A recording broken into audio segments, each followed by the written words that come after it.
Hi, welcome to Reptile Fight Club. This is kind of a continuation on from an episode of Morelia Python Radio we just recorded with Eric and Owen. So that kind of covers the first part of the trip in Kakadu. And then I'm continuing on the story with Rob here for the second half. So Rob and Eric and Teresa and Keith headed back home. And I rented a different vehicle and headed down out to Western Australia. So, I guess we start in Darwin. I drop these guys off the airport and then drive down to Dorat Road. So nice little kind of scenic drive, I guess you could say, because it splits off from the normal highway and then heads down south along the same basic route, but just a little loop and connects back up with the freeway down below. So Rob and we talked about the first try down Dorat Road. We got rained out after a little bit of success. We did see a nice pygmy mulga type. Yeah, Weigel's. Yeah, Weigel's pygmy mulga, but the NT form. Yeah. Yep, the undescribed form or whatever. So back on that road, it wasn't raining, so that was kind of nice. But what was interesting is the most plentiful animal down there were these, I think they were some form of mammal. I think it was what was the one I said that my friend said every mammal was? Do you remember what that was? It's a bandicoot. Yeah. I think it's a bandicoot. I did take a picture of one that was DOR, but I saw several that were, bounding across the road. They looked like a good meal for an olive python or even a large carpet python, but pretty good size, maybe smaller than a house cat, but bigger than a big rat, so. Sure. Yeah. That's great. Interesting little thing. So they were everywhere down there. So I'm thinking, maybe this, I don't know why they were out in full force because I'd never seen one on that road before. So out of the, 3 times or 4 times we've been there, So I don't have much to gauge it against it, but yeah, so they were all over the place. And, I basically was headed, towards Catherine because the morning was kind of a hike in Catherine Gorge. And so I kind of wanted to be down that way. So I had planned on camping by Robin Falls, which is along the Dorat Road. There's a free campground there.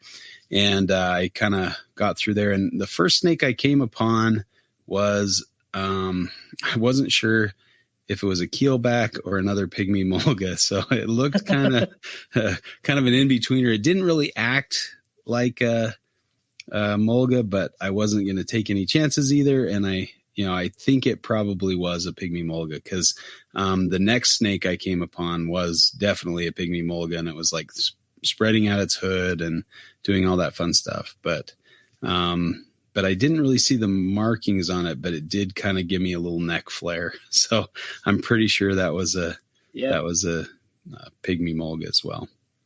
And then the obligate stripe-eye frogs and stuff. But yeah, so two pygmy mulgas. The second one kind of did the cobra, lifting its neck up and head up and kind of weaving its way off the road. And so I didn't really get many good pictures, but I got a few videos that were pretty decent showing kind of that behavior.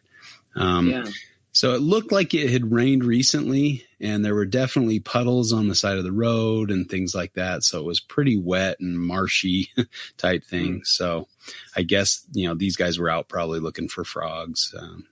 Is that where you saw a dead one on your previous trip to the NT? A dead children's python. We did see some of these. We saw some lapids. I'm assuming I'll have to go back and look at the photos. It definitely was that. One of them was definitely that. And I was just curious if it was that same spot.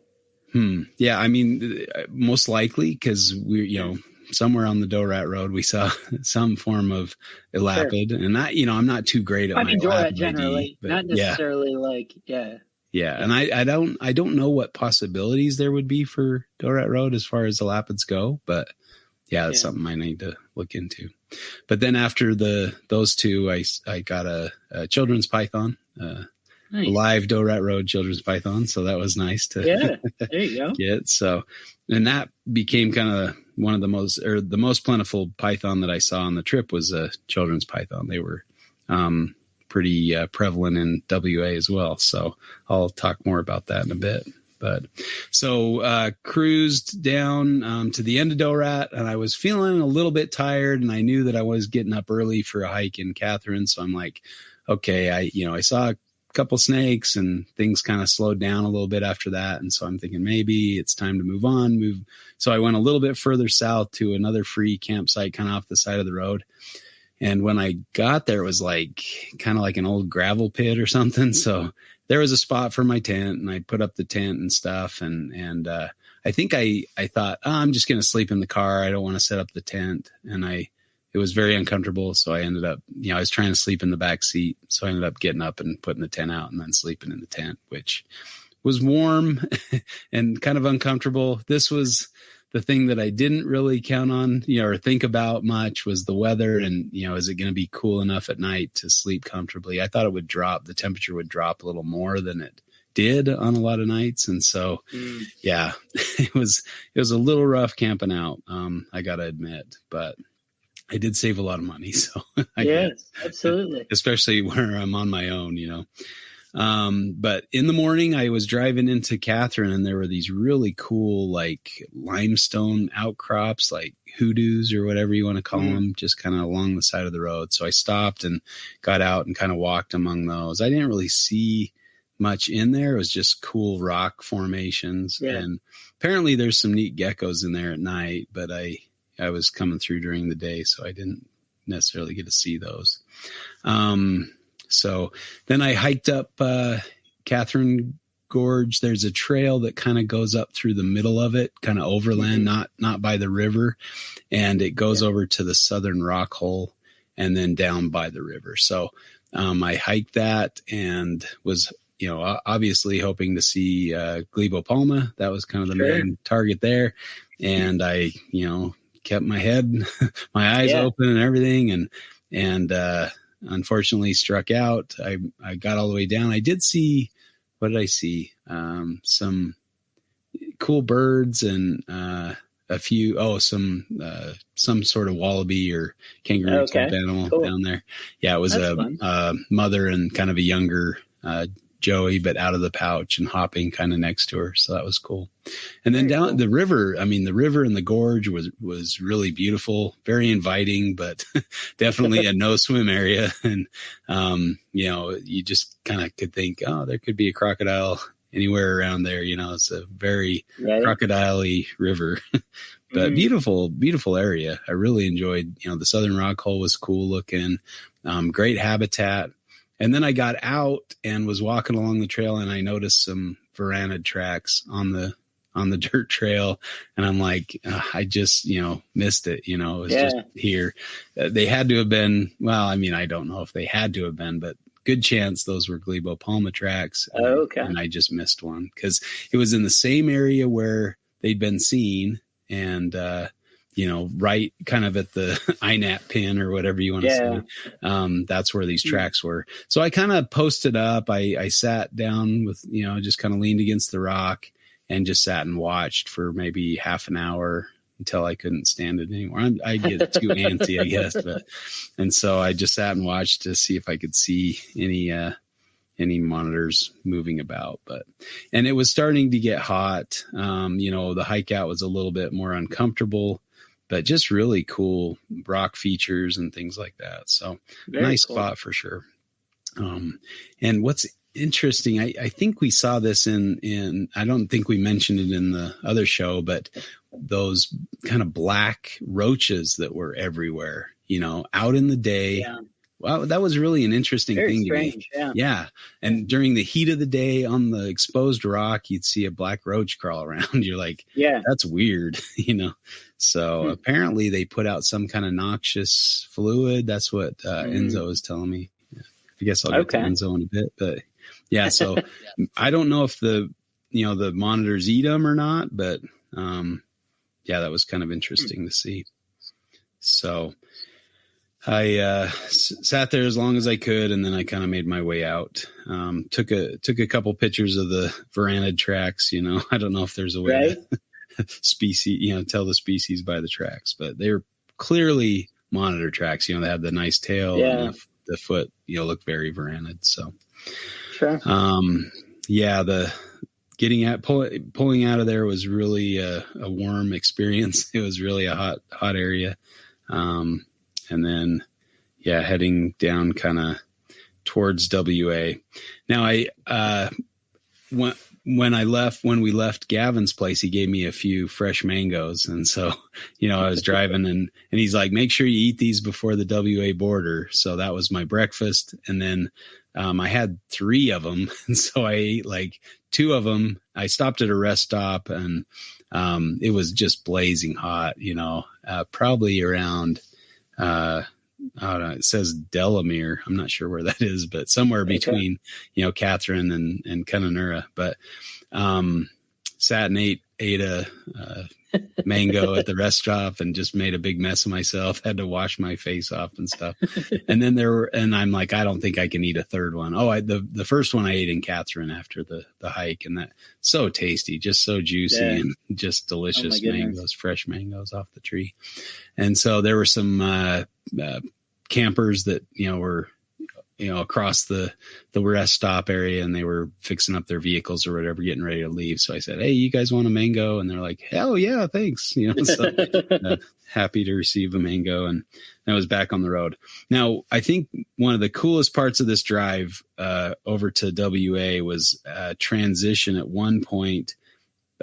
First I'll get to this other spot. So there was a spot near Timber Creek that was supposed to be a spot for these interesting looking glauerdi. They can almost look like a lace monitor, kind of have a darker pattern and stuff.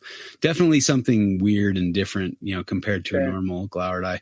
And they look to be somewhat maybe larger. So I wanted to see if I could find those. Now, this was in the middle of the day, heat of the day. It was like, noon or so, and it was blazing hot. Well, 2:00 in the afternoon. So really hot. I parked the car and walked up the trail a bit, and even like hiked across Spinifex and rock over to the base of the escarpment, and just kind of, scanned and used my binoculars trying to see if I could see any kind of varanid movement. But it was pretty quiet. There was a nice breeze, but like every time I stopped, I could feel my heartbeat in my ears, like hear my heart beating. So it's like, that's not a good sign. It's I don't want to pass out or something. Nobody knows where I am, and that could be bad. So I'm like, I better get back to the car. So I just kind of, kicked around for a bit, rested in the shade, and then headed back to the car. But really cool escarpment type area. There was some, Aboriginal tradition of some black whip snakes that came through there and formed the gorge and stuff. So they had, some traditions of black whip snakes. They had a picture of combating black whips, that's fun. Cartoon rendering of that. And then, but really a nice little spot. Then continuing on from, and also palm trees kind of along the escarpment, really tall, skinny palm trees, which was pretty cool. Yeah. Then continuing on with the drive, hit a point where all of a sudden the landscape was kind of dominated by baobab trees.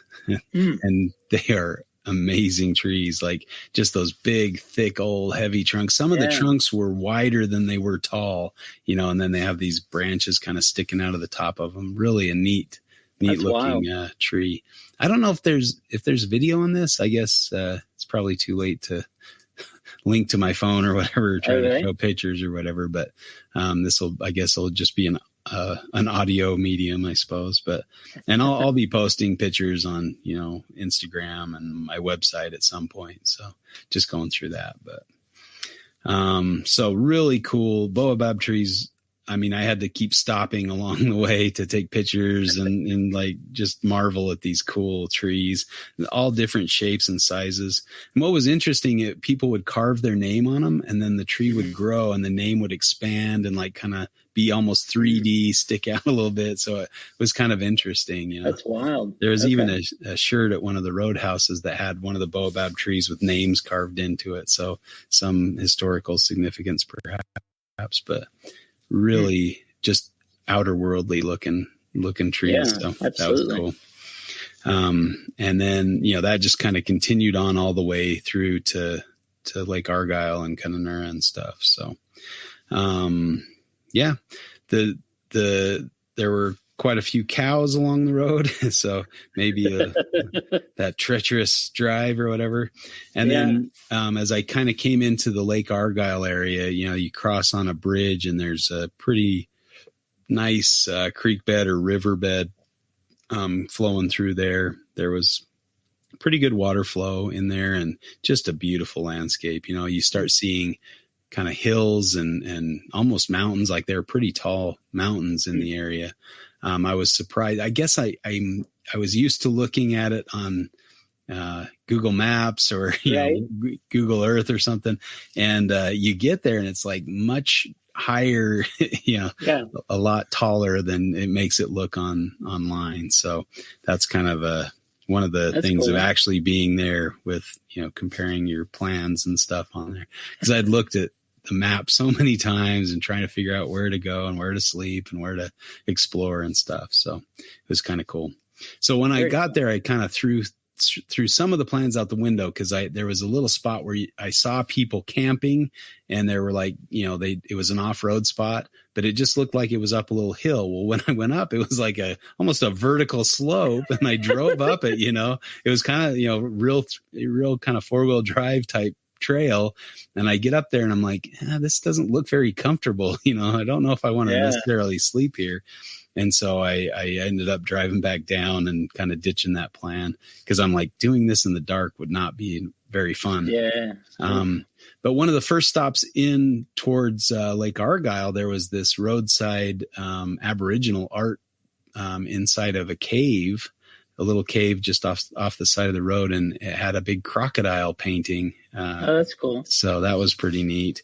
And so I stopped there, and there were these little the kind of the 2-line dragons that were hanging out all around the entrance. I saw 4 or 5 of those, and they were pretty bold. They let me get some shots, and some had really red tails and yellow heads. They were nice looking. Cool. Yeah. And then some other little skink was cruising around the rock, long neck, kind of similar to that, the one that was on the tree at Nerlangi, the kind of coppery Cryptoblepharus. Yeah, that kind of body plan. But so I spent some time, checking out the lizards, photographing the lizards, and then checking out the crocodile painting. It was kind of a big red crocodile, almost like life size, across the whole rock. So it was pretty sweet. And it had kind of a narrow snout, so it was most likely a freshwater crocodile drawing. Yeah.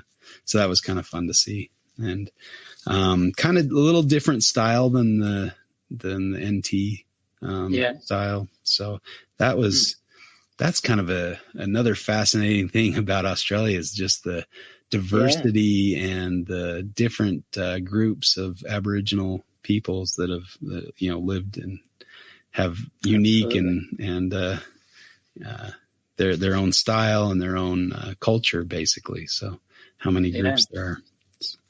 There were a few more drawings in there. I couldn't really make them out very well, but really a cool little stop. I was glad. That was something I found on that app that was the WikiCamps app that was recommended. It just had like a little star or something that said like Aboriginal art crocodile. Cool. I'm like, oh, must stop here. Yeah. So it was definitely a cool stop, and the dragons were so bright and bold and fun to photograph. They almost look like a big Anolis. They kind of have that pointy nose and the little eyes or whatever. So that's cool. Kind of fun. Took a lot of pictures of those with the cool escarpment in the background.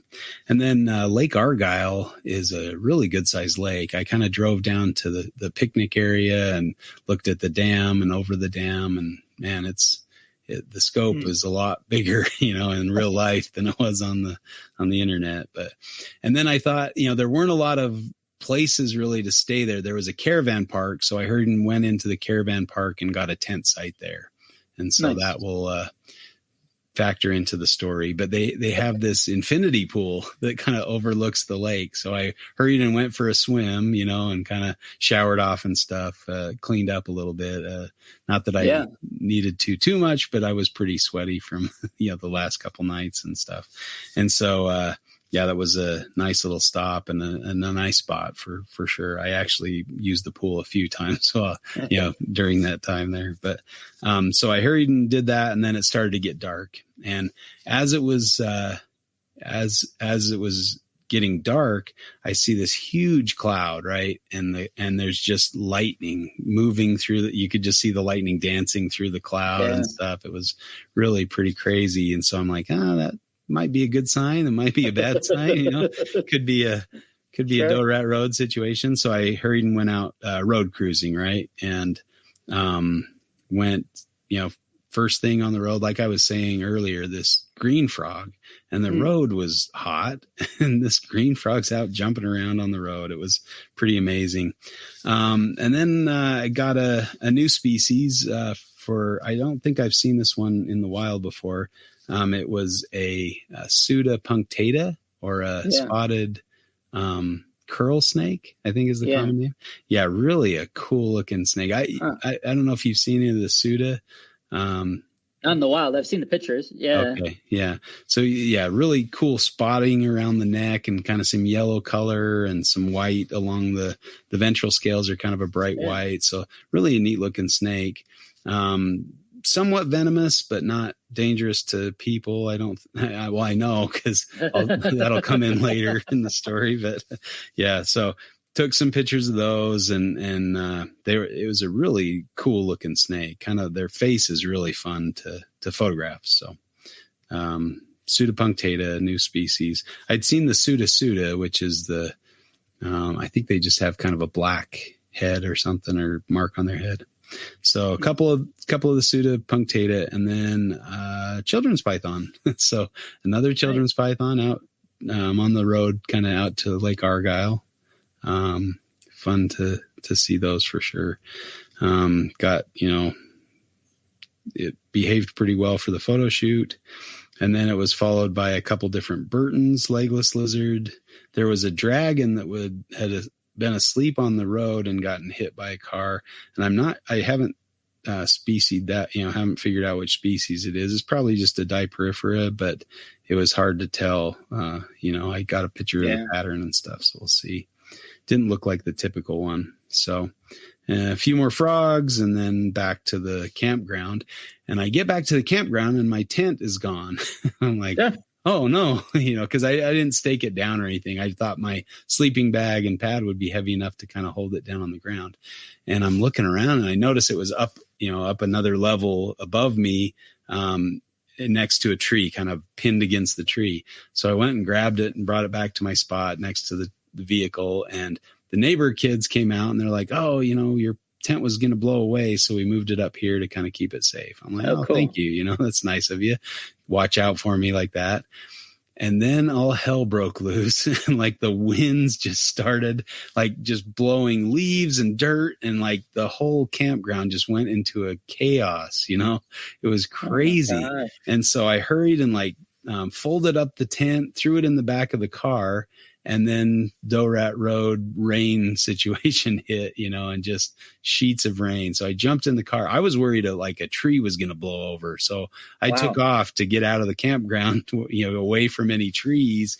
And I thought, well, maybe with the rain, I can drive the road a little bit. But it was, same kind of just deluge. You couldn't see anything in front of you, and a lot of debris and stuff coming on the road, branches and stuff. So I'm like, okay, this is going to be interesting. It kind of killed the rest of the night, because I was headed out to do more, herping, but I wanted to make sure my tent was okay. So it was a good thing I went back when I did, because that could have been really bad.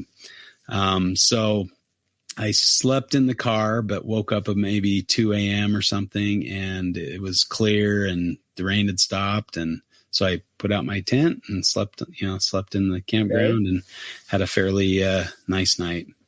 I woke up before sunrise, or right at sunrise, and caught, a very nice sunrise coming over the lake. And then I had seen on iNaturalist a spot, where I thought, okay, I'm going to look for glauerdii there.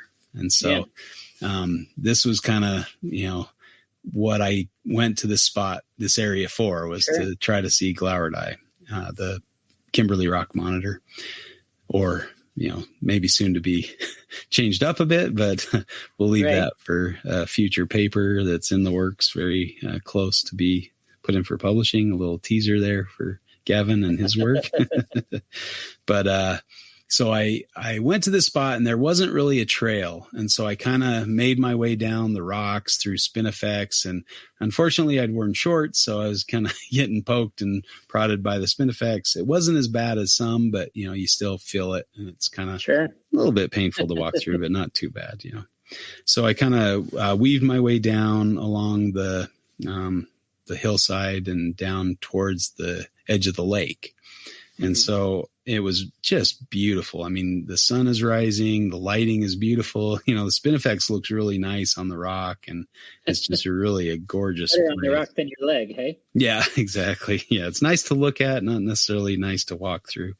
And then, the trail, that area was really, the rocks are really red and cool looking, so it was fun. So I made my way down to the edge of the lake, and I got down to where the lake's edge was, and where the, approximately the pin was at somewhere. And in looking at the pin after, I saw it first, and I noticed that it was kind of looked like it could have been made from a boat. So I was thinking, I'll get as close to the edge as I can. And actually this gully that I followed down actually went right to the water. I could have, gotten in and out of the water there, which most of the other areas kind of cliffed out or something right by the water. So it was a good spot. And then I was looking, I got to the edge of the water, and I just got out the binoculars and just started scanning the rock. And all of a sudden, right in the binoculars, there's a Kimberly rock monitor on the side of the cliff, just right, to the right of where I was. If you're facing the land side, and I'm like, did I just see that? Is that really a Kim rock? And so I'm trying to figure out where it is on the rock so I can get it again, so I find it again, and I'm like, oh yeah, that's one, I'm like, I don't know, nobody's going to believe me. So I'm trying to, and my camera had crapped out in Kakadu because I left it in the car, so it wasn't working. And so I held my phone up to the binoculars and was just shaking and so excited. And I got a couple, really terrible shots, but, something that would show that indeed it was a glauerdii, and I had actually seen it. And then I just sat and watched it with the binoculars. I just sat and watched what it did. It moved across the rock a bit and kind of changed position. So I tried to get a couple more shots. And then I looked down, and a freshwater crocodile swimming out just below where this Kimberly rock monitor is. And I'd seen neither of these in the wild. So these are both lifers just happening simultaneously, and the croc swims out. And so I'm watching that. And then I go back to see the glauerdii, and it's gone. Like it's not there anymore. So I'm like, man, what a crazy deal. I was like, oh, should I have kept watching it so I could see where it went, or, all this stuff. And then I was like thinking, crap, I had a drone that I could have launched and flown over and gotten some, video footage on the side of the wall, but I just spaced it out, or even like flown above the crocodile, because I could have flown it down there since nobody was around. But unfortunately, I didn't either. I don't think I had it with me. So, but that would have been very helpful to have brought that. I ended up not even really using it because everything was, kind of public space and people around. So I didn't want to get it confiscated or something. So, but yeah, what an amazing experience that was to see that lizard. And no matter how crappy that picture was, I just get excited to, I just saw a glauerdii, what a crazy thing. So that kind of took the pressure off. That was the main target in that area. So I'm like, okay, now I can relax a little bit, at least in regards to the Kimberly rock monitor. But I definitely wanted to get a more close and up close and personal interaction. So, just a beautiful spot, really pretty area. I made my way back up to the the campground and continued on, left Lake Argyle and headed towards Kununurra. And on the way, man, there was this huge fire. You could see the smoke from, miles away, and got up close, and it was just raging through the forest, burning it out good. And that was, there were a lot of fires around the area. You'd see, and also in Kakadu, we'd go through and just see areas that had been burned out not long ago. I went on a little drive just kind of to check the place out, and found a huge, flock of magpie geese inside like a mango forest, or wow, okay, not forest, but what's the orchard? Plantation or orchard, yeah. Yeah, so that was kind of cool. I went over to, there was this dam, and I guess below the dam, there's saltwater crocodiles, and above are the freshwater crocodiles. So the dam kind of keeps the salties out of the place above. And so people were swimming at this park, and I'm like, cool. I don't know, but they have like fences and things all to keep the saltwater crocodiles out from getting out into the above water. So that was kind of cool. And he said, apparently the water up top was safe. And then I went kind of towards the end of the day, or the middle of the day, I guess, end of the day, to Mirama National Park, which is just in the town of Kununurra, and did a hike through there and checked it out. Just a beautiful spot, really cool. Rock formations, and saw a few macropods, some of the kangaroos there, and just enjoyed the setting sun. It was just that kind of golden hour light on the escarpment was really special, just nice looking.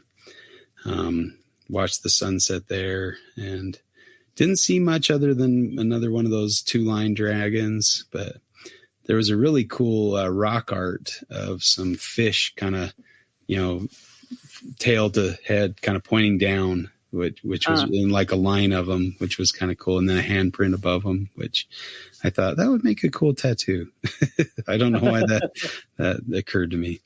And then I got back down to the parking lot, and there were 2 frog mouths sitting on the handrail to the bathroom. Right. And so I kind of checked those out for a bit, and actually the next morning they were hanging out in a little cave in the parking lot. So got some pictures of them in more natural environment, but that was cool to see them. And then I went up on this hill side to kind of look around and see what I could find. And that's where I saw, another green frog, and then these a pair of those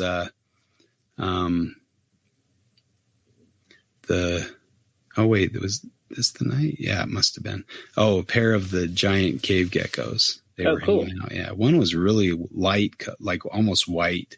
It was pretty neat. So got up close and personal with those. So that was fun to kind of get a better view of them and that kind of thing. So, and then I met up with Enzo. So I had been kind of contacting him, and we had a mix up on where to meet. And so that's he gave me kind of an off the grid camp spot. And so I drove out there thinking that's where we were meeting. And it's like out in the middle of nowhere, on this rough dirt road. And I get to the end, I'm like, he's not here. And he's like, where are you? And I'm like, oh crap. I'm like, I went to the place you said. He's like, oh, that's the campsite. Here's where we're meeting. And so I went back into town, and, it was like just maybe 10 miles, so not too far, but yeah, kind of just out of the way. And so I met him at this park, and he took me down, it was the boat ramp, and there were a bunch of, freshwater crocodiles kind of hanging out near the boat ramp. So that's cool. Yeah. So we checked those out for a bit and chatted, and he's just a super nice guy. Really a great guy. So we made plans to herp the next day because he had a day free. So it was awesome. Enzo and I think it's Semakovic or something on, I can get the spelling of it, but he's a French guy, and I had ran across some of his photos on Instagram, and I'm like, you've herped the area around Kununurra? And he's like, actually, I live there. I'm like, oh, I'm going to be there. And he's like, well, maybe we can herp, or, if I have a day off or something. And it just turned out that his day off was the, day that I got, the day after I got to Kununurra. So that was pretty cool. But, Samaskovich. Yeah. So his name's Enzo. Yeah. But really great pictures. He's got a video, or he posted a video the other day of a Glauerdii taking down a frog, like eating a tree. I saw that. Yeah. Wasn't that crazy? That was wild. So, but just, you couldn't find a nicer guy, just super sweet and nice and willing to take me out herping and all this kind of stuff. So that was a lot of fun. So, that's awesome. Yeah, we met up, or he told me, so that night, he's like, I'm tired, so I'm going to bed. So, good luck herping. And so I headed up to this spot that Alan Rapace had recommended, called the Grotto. And so I drove up there, and along the way, that's where I spotted that spiny-tailed gecko, the very cool Stropherus ciliaris on the road, and it had a regenerated tail. So I don't know if you've seen their regen tails. They're really bizarre looking, almost like, hairy, all spikes all over or whatever. And then it was really kind of a neat black and white one. It had a really nice white marking on its head and stuff. So I was like, finally, because that was the most prominent gecko we saw on the trip in 2011. So it was nice to see one of those. And then, still see him. yeah, I could still see it on the road. And then going into the grotto, like I was just met by frogs croaking. You could hear it, down the way. I went to kind of I didn't go down the main trail at first. I missed it somehow and just kept walking and went to kind of the other end of the grotto where it kind of cliffs out over a big pool. And so I hiked down this little, down the rocks or whatever, and kind of went into this spot. But, different kinds of frogs. There were 3 or 4 different kinds of frogs. I still need to kind of figure out which ones they were and that kind of thing. But then I came across this crack or maybe gap between the rocks, and there was this children's python in there just kind of hanging out. Looked like it was in ambush position waiting for a frog or whatever. And so that was pretty cool. So I was taking pictures of it, and it kind of spooked and came out of the crack and was crawling around on the rocks. But a really nice, I almost thought it was like a small olive python, because it was just so almost faded out, solid color. Yeah Had a little bit of patterning, but more on the dorsal end or up on the top of it. But really cool looking snake. So that was fun to see kind of absolutely in hunting mode, and a really pretty little snake. You could see kind of some yellow highlights between the scales and stuff. So, or between the darker scales. So that'll be interesting. Wait to see that one. Yeah. Right. And there were actually a couple of them I saw. I found another one not too long later in a different spot, similar kind of activity, just kind of hanging out near the cracks, waiting for a frog to come by, I suppose. And there were just frogs everywhere. Like it was really fun to, just see a bunch of frogs out on the rocks and croaking away and stuff. One of the bigger green frogs, I wasn't sure if it was the Kimberly, green frog, the Splendida, Latoria splendida, or the Latoria cerula, but it had kind of that big, temporal bulge or whatever, that the either really old and big White's tree frog gets, or the splendid tree frog gets. So, and it had really yellow feet and kind of underside, which I think is a characteristic of the Kimberly species, but it didn't have the white spots. So I was like, could be this, could be that. It's hard to say, I was thinking it was the Kimberly, but really photogenic, sat there and that's cool. Had a nice photo shoot with it. So after I got sick of looking at all the frogs and children's pythons everywhere, which took me a while, that was really a cool kind of natural history thing. I walked over to the main trail and made my way down.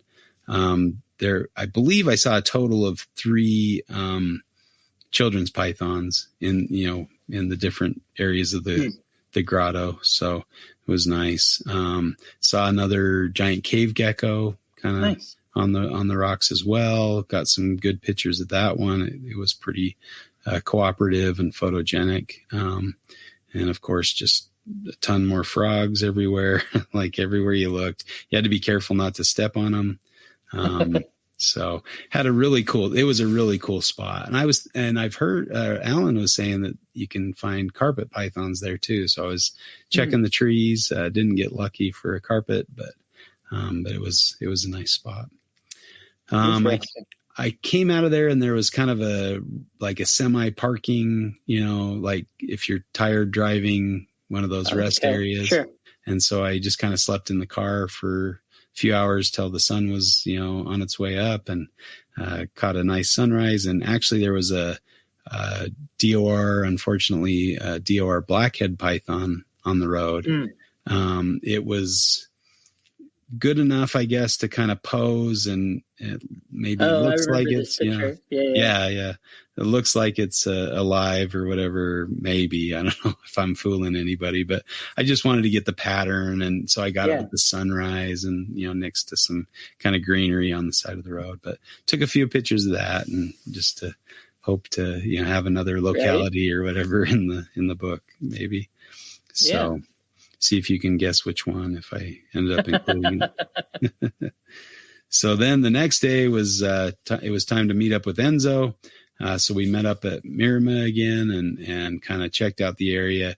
He was very nice and informative, told me kind of, here's how I find glauerdii, like kind of laid it out and said, very if you come to this spot and wait till the sun hits this area, you're most likely going to see one. This is where I see them every time I try here, with the exception of maybe one or two times. So he knew their activity like down to a T, just a wealth of information. And maybe this is kind of a fight topic, is it better to suss it out yourself and, find the spot and locate the animal like I did down at Lake Argyle, or is it, better to be able to get up close and personal with the advice from an expert, So I guess there's definitely pros and cons to both. Right? Yeah. Sure. So we hung out there for a bit, but we wanted to get down and looking for King Orum, King's Rock monitors, and the Varanus ocreatus, the little story subspecies of those spiny tail monitors. And so we went down to an area that, was pretty well known for them, stopped off at the gas station. And this is another nice little trick I learned from Enzo. He taught me a lot of stuff on this trip, but we stopped and he had a cooler, like a thermos cooler type thing for water. And so he put, he bought a bag of ice, put, half the ice in his cooler, half the ice in his esky, his, other open top cooler, I guess. So he had a cooler for water and a cooler for drinks or ice. And so I'm like, man, that's brilliant. You're going to have cold water when you get back to the car, and then you've got, drinks on ice if you need it, or whatever on ice if you need it. I mean, we bought some Tim Tams and put those on ice. So yeah, it was nice to. It's melting in the car anyway, huh? Exactly. Yeah. I probably should have put my camera on ice when we were in Kakadu. But we drove kind of down south to look for monitors, and man, was it warm. It was a hot, just blistering hot day. We walked along a creek bed. What was interesting is we were, flipping rocks and stuff, and there were like cane toads. You're flipping cane toads, and they're in this hot, like tin in the sun. You're like, how am I flipping a cane toad, but I'm not flipping a monitor lizard? It's insane. But so that was kind of a weird thing. We went all the way up this creek bed. We were, just, sweating our butts off and came back. And then Enzo found a burrow, right? And there was a tail in the burrow. And so we ended up being able to get it out and check it out and stuff. And I mean, it had the same patterning as a King Orum. but the tail was spiky. So we're like, it's gotta be Ocreatus. How is the body? Yeah, the body. So the body, I mean, the pattern. But even feel. So that's the thing. So King Orem, have you held a King Orem? No, that's So King Orem. I've seen them, but I've never held one. They're amazing. Their body feels like a Euromastix, so it's soft. Their tail is spiky, is normal. It's like an Acanthurus, is a Storai, whatever. But their body itself feels like a Euromastix. They feel incredibly soft. Interesting. Okay. Because, I mean, it was, typical Varana, but he had kind of that boofy little, like, bulldog head. So I'm like, the head looks Storai or Ocreatus, and the tail looks Ocreatus, but the body, the pattern looks a lot, you would like feel it. That's the thing. If it was King Orem and you're holding the mid body, you couldn't mistake it. It feels unique. Okay. But having never felt it, I wouldn't know what to compare with, I guess. Well, and I didn't know this. Or not. Yeah, I mean, yeah. I mean, they're wild. They feel different. Huh? They feel different. That was my first reaction. John Egan had some, and then I had my own later. But that was the thing. The very first time I physically interacted with one, I said, like it's a visceral. You would notice. Yeah. Cool. I'd love to work with those. They're such cool little monitors. And I need to go back and find some, because Enzo, the week after I left, Enzo posted a photo and sent a photo of him holding a King Orem. I'm like, it was from like further into the NT. So, a little bit outside of town. So not in the same area we were looking, but he had found one in that same area. And very cool. But it was nice to get a new Varanid. I hadn't seen Ocreatus, so that was another absolutely one to add to the list. I thought it was number 20. I was all excited because I'm like, this is number 20, but I miscounted, so it's only like number 16 or something. So I'm not up to 20 yet, but a really cool lizard. And he kept everting his hemipene, so it was definitely a male. But kind of that really stocky head, bright red eye, kind of a cool, very cool look to him. But I was like, this tail isn't near long enough for a King Orem. But we kind of were going back and forth at first, like when we found it, and because we were looking for King Orem. So of course it's going to be a King Orem, but then we're like, this is Ocreatus. But very similar pattern on the back from, at least from pictures I've seen of King Orem in that area. So that's kind of what was leading me to it. But then, paying more attention. So all my videos are like, here's a King Orem. I'm like, no. can't have the volume on those ones. But I had a nice little photo shoot with him, a real warm and treat. And then we went to this spot that Enzo had been to, where he'd found a King Orem. And so we were kind of driving over this dirt road and saw a little Agama jump off a rock. And so I'm like, there's a lizard. And so he jumped out and went and actually caught it. It was a little baby central netted dragon. Cute little thing, just tiny, like we went to pose it on the rock and it just kind of sat there like, it's dead or whatever. Like the horned lizards do.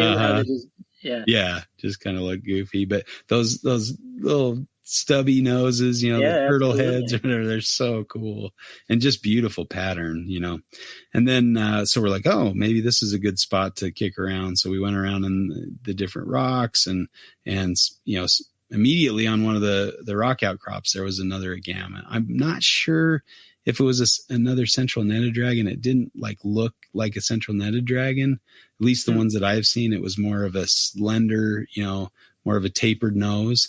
And so I need to figure out what kind of Agama that was. So that's on the list of things to do. But I didn't get a good picture of it. And then I think I have a picture of the rock where it was, or maybe a video of it on the rock kind of running around. So I should be able to use that to figure out what it was. But he had found a female dragon of some sort there that was insane looking. Just like the markings and pattern. I'm like, what is that? That is incredible. I need to have him send me that picture because it was just so fascinating. That's crazy. Just really weird looking. So, I mean, this could have been a that same species. I don't know, but we were kind of looking in that area for that dragon as well as monitor lizards, but didn't see too much other than there were some finches that came through, fairy wrens that were like these cute little black birds with red backs, and then their tails stick straight up. So it was that's cool. Kind of flitting around in the trees. It was pretty cool. So sat and watched those for a bit, and then we took off and went down. Enzo took me to the spot on a river that was kind of on the way back towards Kananura, and we went down by the edge of the river, and it was like the river is dried out, and there were just pools, kind of, right. Pool here, pool there. Right. And you'd go to the pools and there'd be, 3 or 4 freshwater crocodiles in each of the pools, that's really cool. Kind of running out of room, and he's like, usually you can tell the pools that if they don't have freshwater crocodiles, then there's probably salties there. So you don't want to get too close to the water. But he's like, if there's freshwater crocodiles there, it's pretty safe because they hightail it out of there if there's a salty in there. The salties will eat them pretty readily. So, oh my goodness, on this first spot, like in the tree, pulled down the tree, there was a tree snake just kind of coiled up, kind of similar to what we saw in Kakadu. So, and then he was able to get it out of the tree. So we got some pictures of it in hand, and just a beautiful yellow, tree snake. So it was really nice looking. And it was pretty well behaved. It didn't try to bite or musk. It just kind of sat nicely for photos. And, so it was a dream tree snake interaction there. I think we saw another 1 or 2 of those kind of along the way. We kind of were, pool hopping, and there was actually, we were coming to this other pool, and there was this eye shine way up on the bank. And he's like, whoa, look how far that one is from water, So he's kind of getting closer to the pool, and he just takes off running. He's going to try to get it, cut it off at the pass or whatever. And got there right as it jumped in the water and just barely missed it, and it was kind of a smaller, like little, maybe 1 or 2 year old, really kind of a smaller guy. So he's like, oh shoot, I was hoping to get one in hand so we could take a look at it or whatever. And so I'm like, oh, that's cool. It's all right. No worries. And so we went to a couple more pools, and I'm thinking, okay, we've seen a lot of eye shines and stuff. I'm like, probably time to go. So I turn around, I'm walking back towards him, and all of a sudden I hear this splashing, and then I hear this wah, wah, wah. And he's got this crocodile, and it was pretty good size. The photos make it look a lot smaller. I guess, in real life it seems more intimidating or bigger, and it was powerful. This thing was, could move and throw you around almost. And he's like, oh, I almost didn't go for it because it was so big, but then I was kind of over top of it, and I'm like, I might as well give it a shot. At least somebody's here to pull it off my arm if I need them to. So really cool. But that was fun to take some up close pictures and get a hold it and pose for some wanker shots. Cool. So it was amazing. So that was another just, cool experience that Enzo made possible. Really awesome. Fun to herp with that guy. So, and then he, let it go. And after it released back, it just swam in the clear water. So we could take a video of it as it swam underwater with the fish moving, alongside it and stuff. It was pretty cool. So that was fun to get to witness. And man, what a crazy ecosystem. And there were just, frogs everywhere still. Everywhere I went, it seemed there were just frogs all over the place. It's kind of crazy. So we got back to the vehicle and did a little road cruising from there. We came across one of the Brachyrhophis, one of the banded kind of sand snakes, the burrowing banded species. So that was pretty cool. Of course, a nightmare to try to get pictures of. Not to mention they're, lapids, and they have a little bit of a venom to them potentially. So we didn't know how close to get or how far away to stay, but got a few, reasonable pictures of its head and kind of the body and pattern and stuff. So that was cool. We came across an orange nape snake. I think it's Furina. The Furina is the genus. And then, another species I hadn't seen. And then we found a really nice pseudopunctata, another spotted coral snake.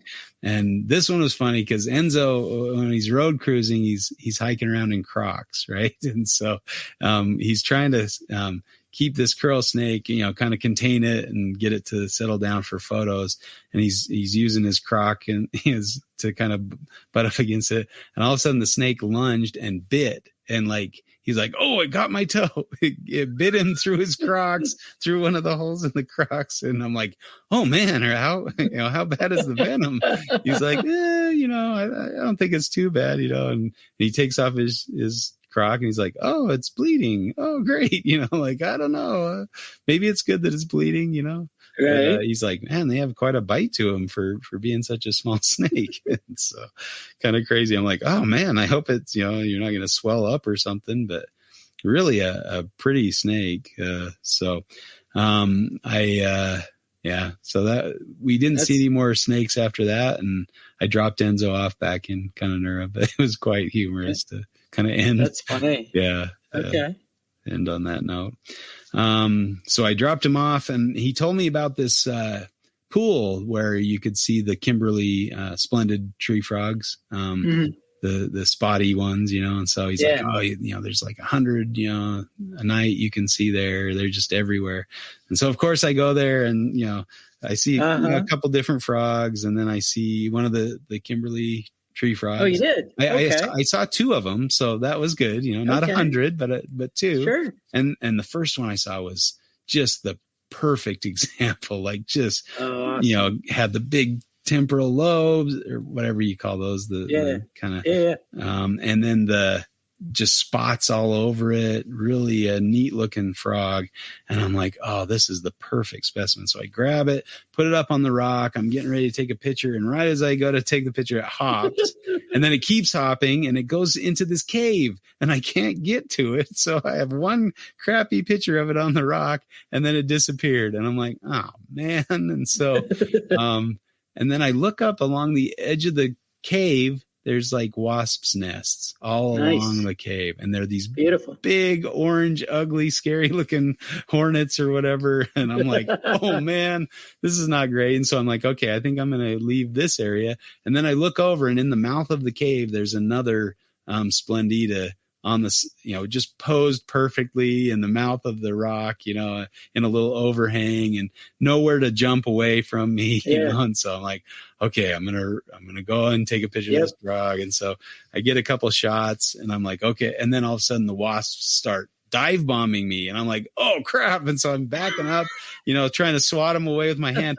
One latches onto my thumb with its mouth parts and then stings me in the palm. And I'm like, God, I knock it off, brush it off and just try to hightail it out of there as quick as I can, over the slippery rocks of the waterfall area. And it just starts throbbing and, painful. And I'm like, oh my gosh, this is horrible, So I'm like, at least I got pictures of the frog. And so, I got out of there and just went back to the car and, slept at the rest stop or whatever. But, and then, not even the next day, but the day after that, in the night, my watch was really tight. And so I loosened it, and then I loosened it again. I'm at the last little notch of my watch band. I'm like, why is my watch so tight? I get up in the morning and it was like I had an extra arm, it was just swollen and my hand was all puffy and swollen. Yeah. I'm like, man, this wasp sting is no joke, kind of crazy. Wow. Yeah. So the next day was kind of spent, in the area. Oh, I went back to the glauerdie spot, right? And I'm eagerly awaiting the time when the light will hit the rock at the right moment, And I was there probably an hour when the before. Light hits the floor, we can drink again. Exactly. Yeah. I was waiting, for probably an hour and a half, just enjoying the birds. There were birds flying all through there and some, different lizards. I saw a fire-tailed skink beautiful thing. And it was like just bright red tail, and it would sit there and like wiggle its tail and then move a little bit. I tried to get a picture to no avail, went under the boardwalk and was kind of hiding out there, but I was kind of bummed out I didn't get a picture of it because it was really cool looking. Just kind of hung out there, and sure enough, like the light hits the wall, and all of a sudden I hear a little rustling coming out of a tree, and I look over, and there's a Kimberly rock monitor making its way down this tree, and it crawls along the base of the tree and in through some rocks and kind of over along the rocks at the base of the escarpment, just kind of actively hunting and looking for food. Apparently this area is really good because a lot of the birds were there catching bugs and stuff too. Okay. So, yeah, a really nice little spot. And like I'm like, oh, there it is, just like you said it would be. I'm trying to get closer and closer with my phone, and I'm pretty much in its face, and it's not really phased at all. Maybe put on a little burst of speed if I got too close, but I'm just like, this is the interaction I was hoping for, Oh, it was crazy. And I mean, the tail was like yellow bands, really just a gorgeous lizard. Oh my goodness. That was probably the thrill of a lifetime here. This interaction, I was really hoping for. So a real Miramar treat. But, just followed it around, taking pictures and video, and as much as I could it would let me get. And then it kind of crawled up high up on the rock face, and then a little while later kind of came down a bit, and all this, it was just that's really fantastic. Cool. Yeah. So probably lasted maybe less than a half an hour, waiting on that. So it was back up, kind of out of view and out of range a little bit. And I went, well, I had my experience, and I can kind of move on now and awesome. Head out. So, but that was extra cool. Yeah. I think at this point I went back to that spring where the wasp sting occurred to try your luck again. Try my luck again. No, actually to swim and kind of cool off after, the sitting in the heat waiting for the Kimberly rock monitor to show. And had a little swim and had a nice chat with a Swiss couple that was, touring. They'd been touring the country for months. So they'd come all the way from Perth and were on their way, over to the East Coast to do a full basically lap around the country, which would be pretty epic. Went kind of found a little zebra stone for my wife, which was really cool stuff. It's like this really regularly striped stone. They call it zebra stone. And I found these earrings where the stripes almost looked like little snakes. It was kind of cool. So I got some earrings for my wife, and then I'm like, well, I kind of saw the stuff here, and on our drive, we tried to go to one of the gorges that was one of my destinations, and the road was closed with the gate. So we weren't even able to get into El Cuestro at all. I was also going to go down into Pernululu, which is the Bungle Bungles. Mm-hmm. And it was apparently like the road in there is miserable, and between the rocks it gets like 150 degrees or some crazy thing, and so it's like not advised. And I'm like, I don't want to just go in there and have a miserable experience, so I'll save that one till next trip or whatever, go in the winter or something when the tourist season is active. So I kind of bade Kununurra goodbye and headed back west. And I was gonna go back to, or I was gonna go up to the Keep River National Park, another spot where there, some interesting glauertai up there, and so I wanted to go see if I could find those, and was kind of communicating with Gavin, getting some advice on maybe how to find them or where to look or whatever. And so I went and got there just kind of on maybe a couple hours before sunset and did a big hike around the area. And the rock formations actually kind of resembled the Bungles to some extent. They kind of had that similar striation and neat look. And there were some fun Aboriginal art in there, but just a cool spot.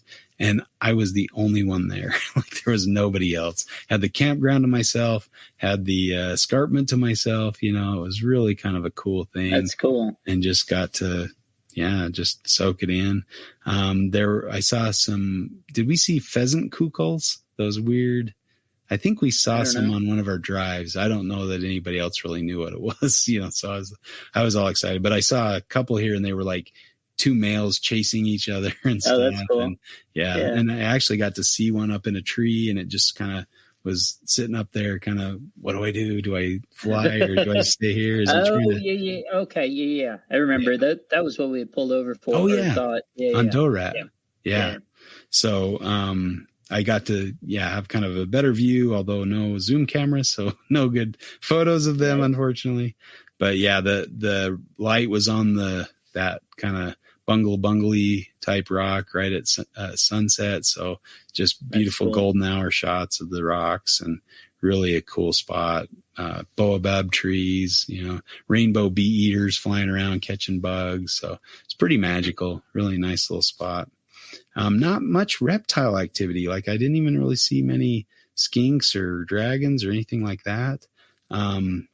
So went back in the morning and like just right at sunrise and set up shop where I thought maybe a glauridie might be, and sat there for maybe an hour or so and just kind of leaned against the rock and scoped it with my binoculars and came up with, maybe a couple skinks. So I'm like, okay, if I'm seeing skinks on the rock, I'll probably see a glauridie on the rocks as well. And went over to another section where there were, a little bit of water close by and scoped that out and nothing. Went back to the first spot. I saw two lizards chasing each other and they looked a little verandahed from a distance, but I got the binoculars up and it was skinks chasing each other. So I'm like, darn it,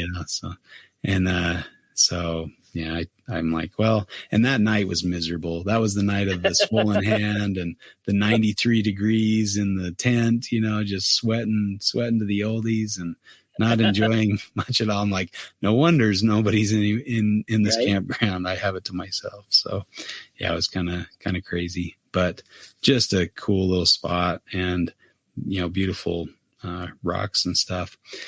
So I made my way back up to Catherine, and I was thinking, in my heat frenzy, like I woke up in the morning and I booked a hotel in Catherine because I'm like, I'm not doing this again. I'm having air conditioning tonight. I'm too weak for this. And so, but then I realized Catherine is a long way away. I probably could have gone to like Timber Creek or somewhere on the way, somewhere cool that would have, King Orem or something to look for again or whatever. But I just went all the way to Catherine. I was like, okay, I'm done with this heat. It's too miserable. So, made my way up to Catherine, got in the hotel, took a shower, took a nap until, things cooled down and then went out at sunset. Driving along, came upon a DOR, olive python and bummer, and then about an hour later, there was a big olive right on the edge of the road. I'm like, unmistakable what that thing is, just this giant python on the side of the road. I'm like, olive python. And I'm like, please be alive, that kind of thing. Went back and it was alive and it had a big food bolus, like it had eaten a bandicoot or something, So that was pretty cool. That's and cool. She was pretty relaxed. I put the snake up in a tree to kind of keep it contained and take pictures and stuff like that. And it sat pretty good and took a lot of pictures and just a really nice example of an olive python, just perfect, spent quite a bit of time with that, a real Catherine treat. And then I came across another, olive python. This one was a little bit worse for the wear. It looked like it had been like either hit or damaged its neck.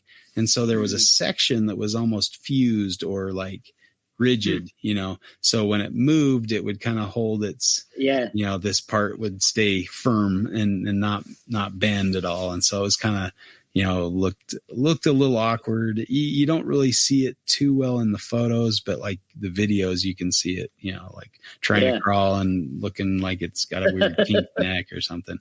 But it was a little more feisty. It would try to bite at you if you came near it and stuff. But it was kind of like an open mouth, just kind of swinging its head around wildly at you, not like a targeted strike. So I think that might have been partially due to the neck damage, but really cool to see those big snakes, And the main reason I'd gone down here was to look for black-headed pythons. I guess there's a dwarf population of blackheads, according to Gavin was telling me. So I came across next DOR Children's, and there were, unfortunately, it was dead, but and then Gavin was saying that probably around midnight is when the activity kind of slows down for blackheads.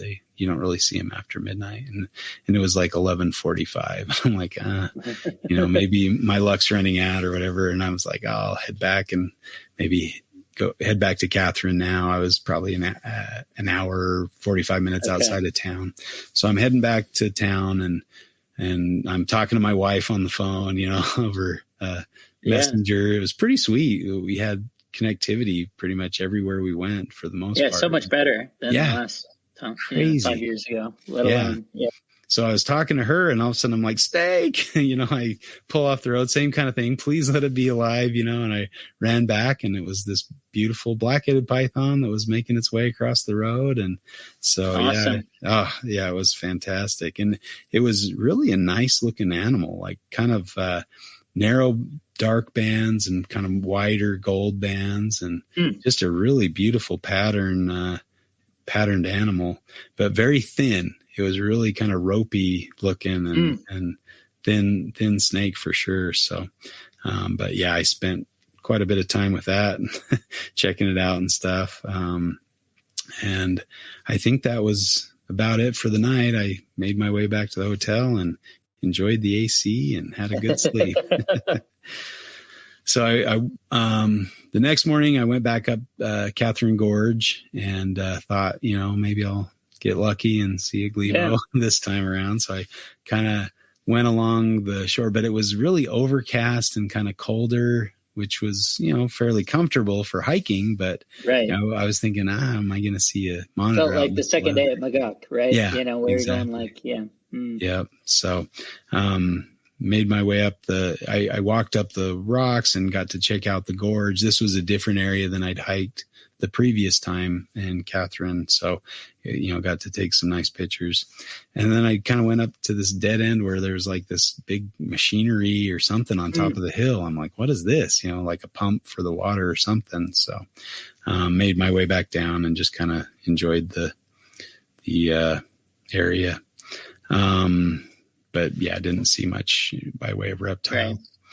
Right. And I was kind of like, a little tired. The trip was wearing on me at this point. And so I went to Edith Falls, which is just up the road from Catherine, and a really nice little lake at the bottom, and then waterfall and stuff, and beautiful rocks and stuff. So swam around in there. I was hoping to get lucky and see a pig-nosed turtle or a Meritons or something, but it was again overcast and kind of cold, and not much reptile activity except a few skinks and things like that. And I went up to the upper falls, which was just phenomenal, just beautiful, and I'm walking around and the rocks are pretty slick. It looks like a lot of people have been hanging out there and stuff. And all of a sudden, I was being really careful, and then I was taking pictures and videos and stuff, and I kind of let my guard down, and I slipped and fell and like landed on my arm and just jacked up my shoulder. I'm like, oh, this is not good, and I like couldn't move my right arm up past, my waist or whatever. A lot of pain and anguish. And so I'm like, oh man, this is not great, So then I was kind of like, I'm over this. I just need to go back home or something. I was not eager to do a long hike with a messed up shoulder, but I hiked out of the area, took a bunch of pictures and videos and swam around in the upper pool a bit. So it was really pretty.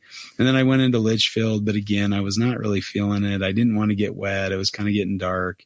And then I thought, okay, I'm going to try to get down to Lost Valley where, hopefully find some glebos or something. Yeah. I went on this pretty crappy dirt road. It was, really bumpy, but I was trying the, 80, 90 K per hour and making good, wasn't too bad. It was pretty good over that if you went to speed. Otherwise it was miserable, but every once in a while you had to slow down because there was a gully or something in the road from the water. And then the road kind of turns, like tees off and narrows. And it's like, this way and I look and there's like just pool, from all the recent rain. Yeah. In Catherine, I just got poured on. Like it rained all night. Luckily I was in the hotel room, that was pretty fortunate, but, it just rained all night and into the morning. So that was probably part of why it was so wet in Litchfield. And I was thinking, I'm alone. I'm not going to chance this. So I just turned around and went back the mile or two on the better dirt road. So it looked pretty hairy getting in there. So I went to a few spots in Litchfield, a couple of waterfalls and stuff. And then, just kind of made my way up to Darwin. I thought I should have gone to Doe Rat Road and cruise Doe Rat again. But again, my arm was jacked. I was like, I just need to get further north, closer to Darwin or something. Cause I flew out the next night, so, I went to Fog Dam and, saw nothing much other than a herd of buffalo crossing the road, Oh, okay. And in my kind of the dam road. Yeah. In my kind of weak and delirious state, I'm like, why are there rhinoceros coming across the road? Like they look like rhinos or hippos or something. I'm like, what is going on here? Water buffalo. But the bugs were plague proportions. Like, wow. It was like rain, just constant, just bugs hitting the windshield and the car, and the whole windshield was just mucked up from all the bug guts and stuff. And I'm like, what is going, like I got out of the car to take a picture or something, and it was like just bugs everywhere. And I get back in the car and half the bugs follow me. So then there's beetles flying around, these giant, flying past your head. And you're like, what is going on here? It's crazy. That's wild. Yeah. Not much else. I think I went and I went back to the botanical gardens area and looked for carpets and scoped that out and didn't see anything there other than a sleeping dragon up in on a kind of hanging out on a vine, up high. So that was kind of cool, but nothing else much. Got up in the morning, got a mango smoothie in Darwin. I think, this was the most miserable night, I think, of the trip, because it was hot and muggy, and I was trying not to roll down the windows or anything because it was Mosquito City out there, or those little biting sand flies or whatever they are. So I first went out to one area and tried to sleep, and I must have been sleeping by some sensor or whatever, because all of a sudden this cop car comes with its lights on. I'm like, oh, here I'm busted or whatever. So I'm like, I kind of sat up and I was like waiting for him to come over and talk to me. He went up to a little panel, punched in his code, and then got in his car and took off. And I'm like, whew, get out of here. I'm out of here. So I drove, over to the park where we saw the Mitchell-eye and the side. Oh, I also went into the Howard Springs, and the gate was open. So I went in there and was scoping around, didn't see any file snakes or anything. So that was kind of a bummer. But so anyway, that was a pretty miserable night. I kept waking up and having to turn on the AC in the car, and there were cars coming in and zooming around. I'm like, what are you doing? Some would come out and fish for a bit, like in the middle of the night, and man, the insects were insane. I got out of the car for a few minutes to just kind of think, oh, maybe I'll go look for some, the mangrove snakes or something.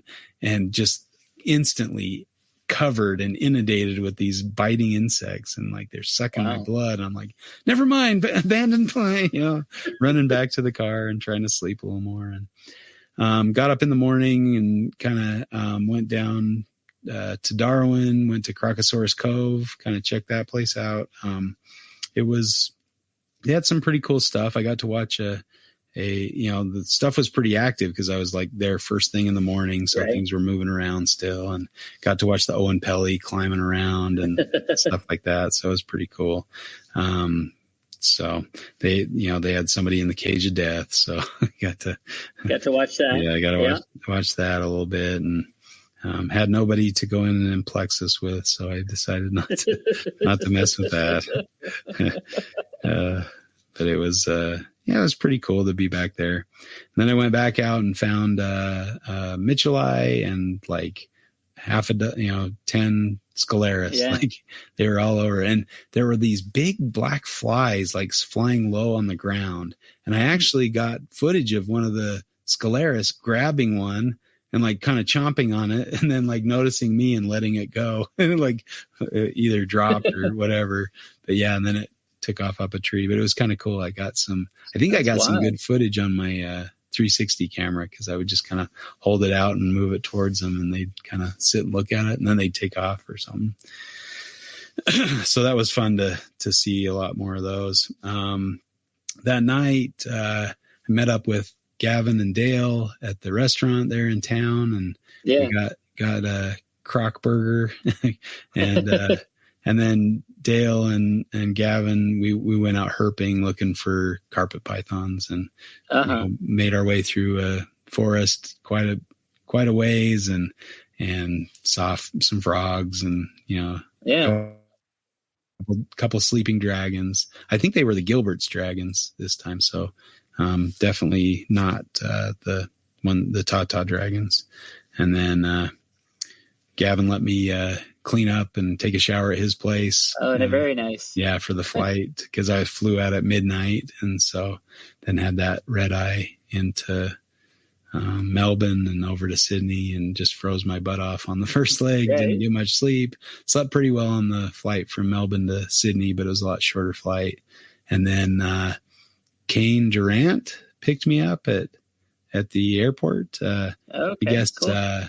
Peter Birch was leaving out of town, and he set that up. He's like, "Hey, Kane, you want to go herping with Justin?" So yeah, and Kane brought his son and his brother-in-law, and just great people. It was really fun to herp with them. That's awesome. We went up into some kind of escarpment up in Sydney area, not too terribly far from the airport, and we're like, looking under cap rocks, finding some of the little Lesueur's geckos, velvet geckos, and a couple different skinks, the copper-tailed skink.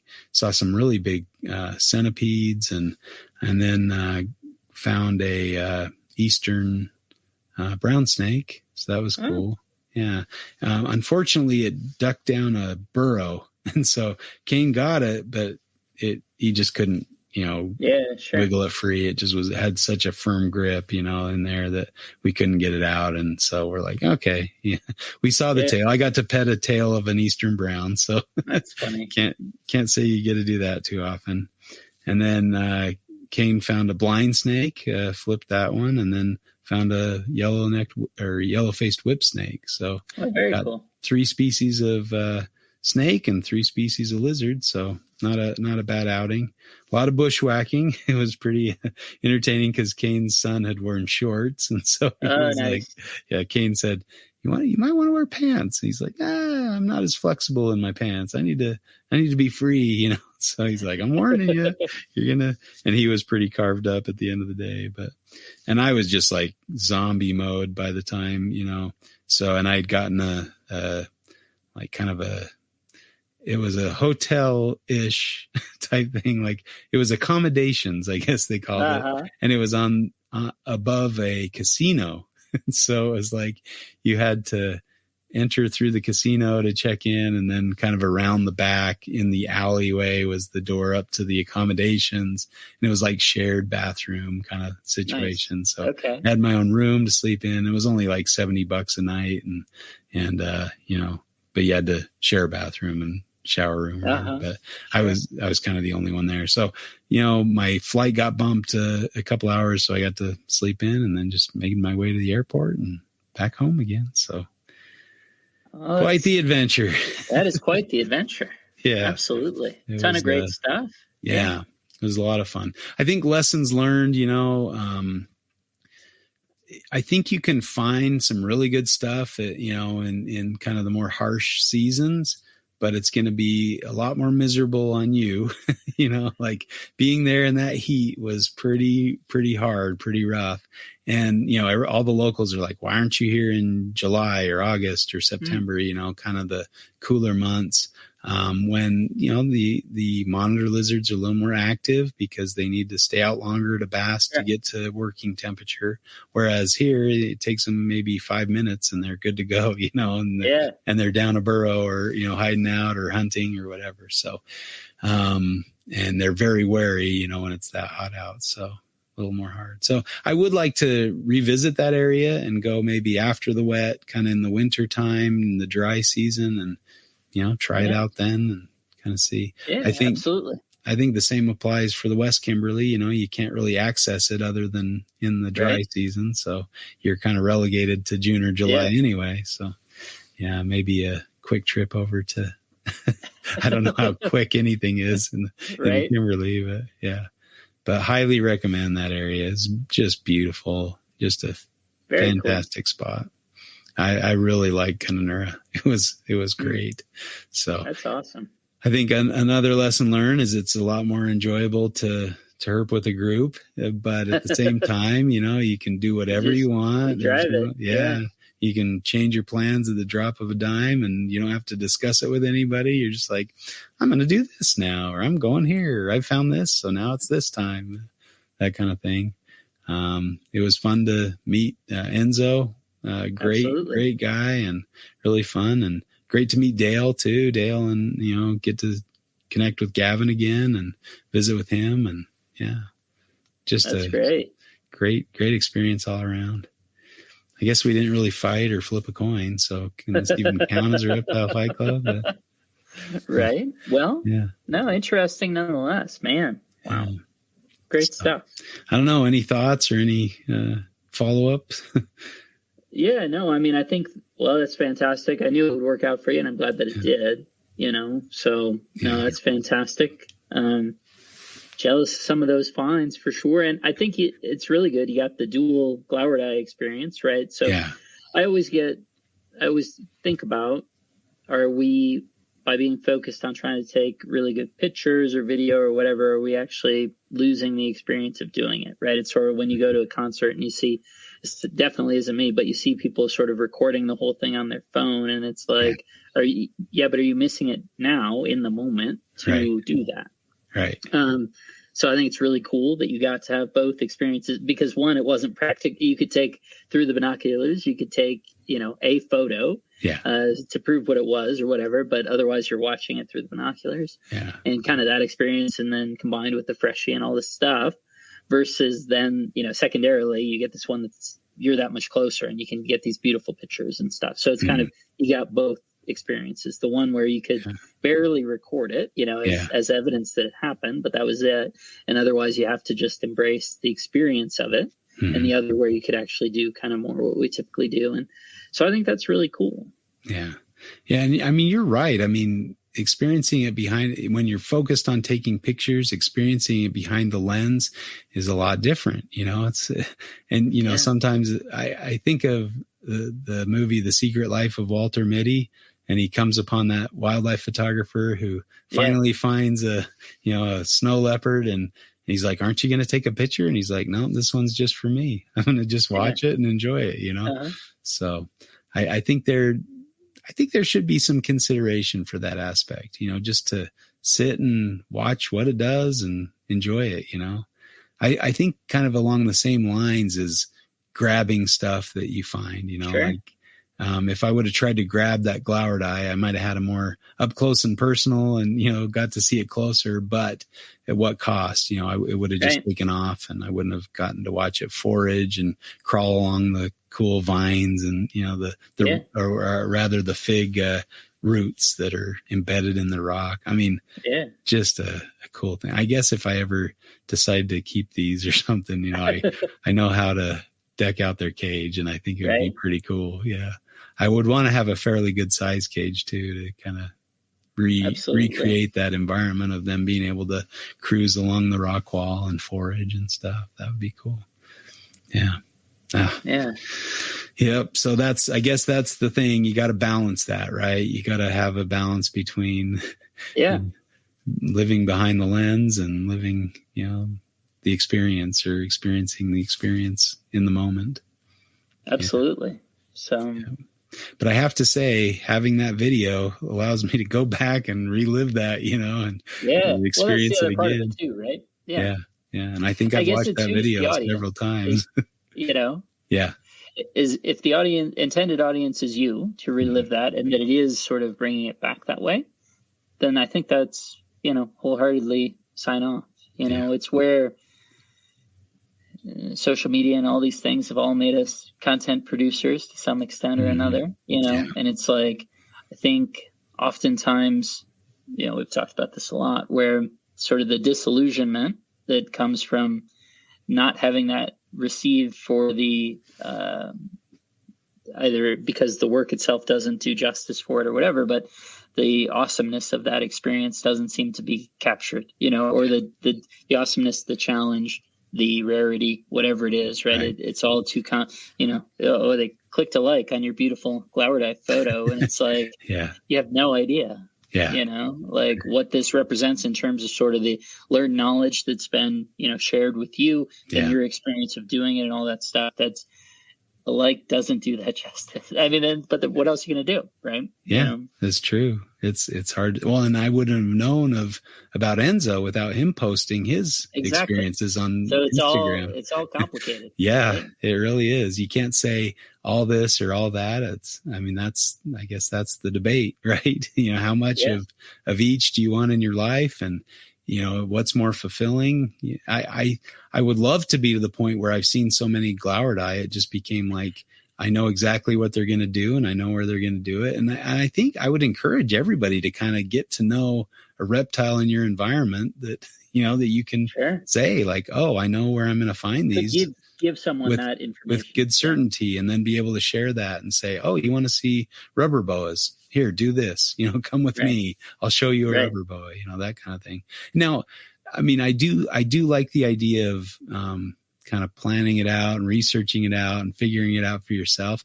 But that can be a risk. You might not see it. Absolutely. You might not get that experience at all. And so relying on somebody who has much greater wisdom and knowledge and experience than you do can result in good things. Now, you almost feel like you're being spoon-fed, but at the same time, you still have to have some luck and some, because we knew where a Glebo Palma was walking across a rock face 2 days in a row, and we were hoping for a third day in a row, but and we didn't get it. Yeah. So it's the way it goes. But absolutely. I don't know. I just love herping. That was just such a great trip, being with you guys on the front end and, kind of being to myself on the back end and feeling the weight of it and the misery and the joy and everything, it was fantastic. I love Australia.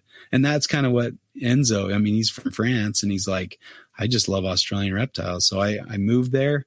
I moved here, and I'm just trying to work odd jobs so I can stay here and find reptiles. Like that's his whole goal, is to live where his favorite reptiles are. He said, I used to keep glowered eye and I got sick of keeping them in a box. I wanted to see them in the wild. So I moved to where they live. It's like how admirable, what a cool absolutely. Guy. So, and now he knows them, he knows where it's incredible. So in a way that, having kept them for years and years, I have no idea.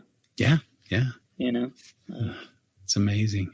So hats off to Enzo, and hats off to you for planning an amazing, first end of the trip. And I'm happy that my plans worked out, and it was a lot of fun to have. Well, it was fun to have you helping to plan this one too. And the cool part to me was, at least as second time trips for both of us, is that there was much less of the unknown. Obviously, there were a couple of spots that I was aware of but hadn't gone to. So then we had some open questions or whatever that we kind of mentioned before. But none of that was like, what is this? I've never heard about it, never thought about it, any of that. So that it was like we talked about before, okay, here's our challenge, here are our constraints. What do we choose now?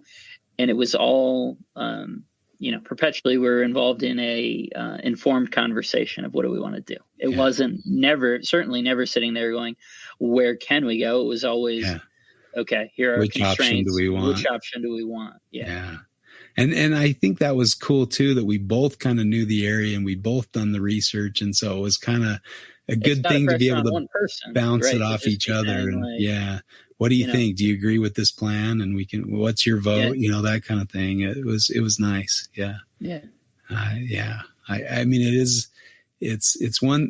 is a little bit stressful when it's all on your shoulders, and you've planned it and you want to deliver, and, I mean, obviously with the acknowledgement that you can't, right. I mean, you can put us in the right spot, but that's no guarantee that we're going to find what we're looking for, and you might find stuff that you're surprised at, like that Oedura marmorata. I mean, I didn't expect to find that there. I was a little bit surprised. I'm like, wait, what? They're here? I thought they were over by Catherine, but no, they're up here too. Yeah. So that was cool. Absolutely.